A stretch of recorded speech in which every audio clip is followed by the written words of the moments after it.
আমন্ত্রণ জানাচ্ছি প্রবাস কণ্ঠ রাতের বুলেটিনে পাওয়ার্ড বাই মাইএনজে ট্রিপ। শুরুতে জানাবো আজকের প্রধান শিরোনামগুলো।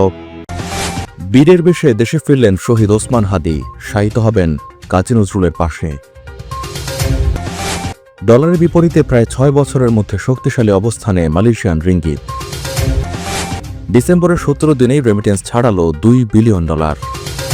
দেখছিলেন শিরোনাম, এবার বিস্তারিত।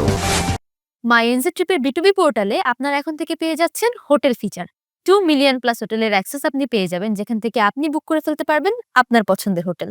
আমাদের বিটুবিতে আপনি পেয়ে যাবেন ইজি বুকিং সিস্টেম এবং সিকিউর পেমেন্ট মেথড। তাই এখন থেকে শুধুমাত্র এয়ার টিকিট নয়, হোটেল বুকিংও করে ফেলতে পারবেন mynztrip.com থেকে।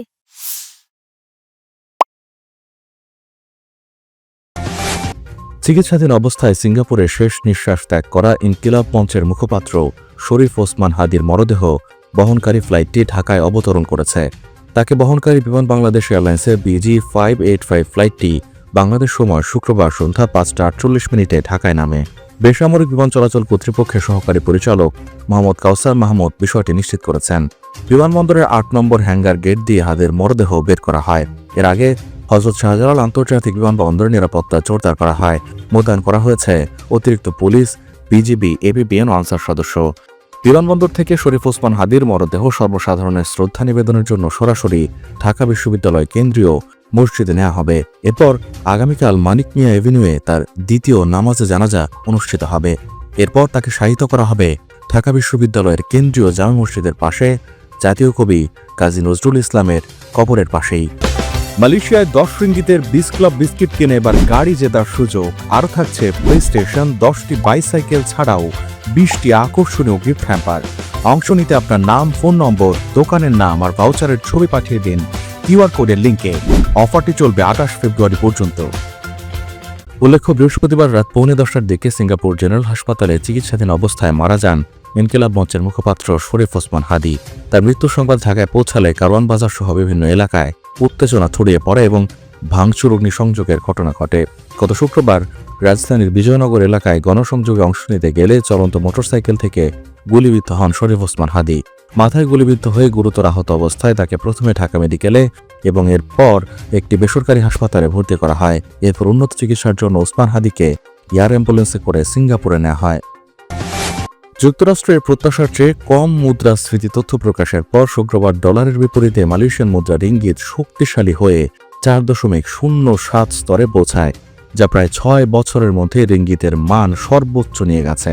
শুক্রবার সন্ধ্যা 6টায় রিঙ্গিত লেনদেন হয়েছে 4.0740 থেকে 0785 পর্যন্ত, যেখানে বৃহস্পতিবার লেনদেন শেষ হয়েছিল 4.0840 থেকে 0880-তে। এই বিনিময় হার সর্বশেষ দেখা গিয়েছিল 2020 সালের 15 জানুয়ারি।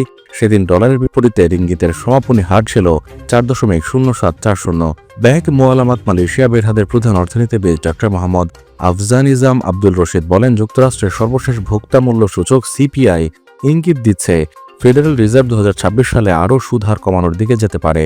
বার্নামাকে তিনি বলেন, তাহলে ফেড ফান্ডস রেট এবং মালয়েশিয়ার ওভারনাইট পলিসি রেটের ব্যবধান সংকুচিত হবে। নভেম্বরে যুক্তরাষ্ট্রের মুদ্রাস্ফীতি প্রত্যাশার চেয়ে কম 2.7% নেমে আসে, যেখানে বাজারের পূর্বাভাস ছিল 3.1%। একই সময়ে কোর ইনফ্লেশন সেপ্টেম্বরের 3.0% থেকে কমে 2.6% দাঁড়ায়। চলতি মাসের শুরুতে প্রবাসী আয়ের প্রবাহে উল্লেখযোগ্য হারে বেড়েছে। প্রথম 17 দিনে $2 বিলিয়ন বা $200 কোটি রেমিটেন্স এসেছে। এই ধরনের প্রবাহ অব্যাহত থাকলে ডিসেম্বরের শেষে প্রবাসী আয় $3.5 বিলিয়ন বেশি হতে পারে, যা দেশের অর্থনীতির জন্য একটি ইতিবাচক সূচনা হবে। বৃহস্পতিবার বাংলাদেশ ব্যাংকের নির্বাহী পরিচালক ও মুখপাত্র আরিফ হোসেন খান এসব তথ্য নিশ্চিত করেছেন। এদিকে প্রবাসী আয়ে উল্লেখযোগ্য প্রবাহের ফলে ব্যাংকগুলোতে ডলারের উদ্বৃত্ত সৃষ্টি হয়েছে। এই পরিস্থিতিতে দেশের বৈদেশিক মুদ্রার যোগান চাহিদার ভারসাম্য ঠিক রাখতে চলতি 2025-26 অর্থ বছরে এখনো পর্যন্ত মোট ডলার ক্রয়ের পরিমাণ দাঁড়িয়েছে 2,871 মিলিয়ন বা $2.87 বিলিয়ন।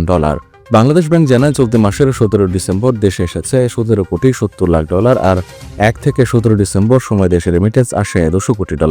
গত বছরের একই সময় প্রবাসী আয় এসেছিল $176 কোটি। সেই হিসেবে 17 দিনে প্রবাসী আয় বেড়েছে 14%। চলতি অর্থ বছরের জুলাই থেকে 17 সেপ্টেম্বর পর্যন্ত রেমিটেন্স এসেছে $1,505 কোটি। গত বছরের একই সময় আসে $1,290 কোটি। ফলে এই সময়ে প্রবাসী আয় বেড়েছে 16.7%। বাংলাদেশ ব্যাংকের কর্মকর্তারা বলছেন, হুন্ডি প্রতিরোধে সরকার ও কেন্দ্রীয় ব্যাংকের উদ্যোগ প্রণোদনা এবং ব্যাংকিং চ্যানেলের উন্নতি রেমিটেন্স আয় বাড়াতে বড় ভূমিকা রেখেছে।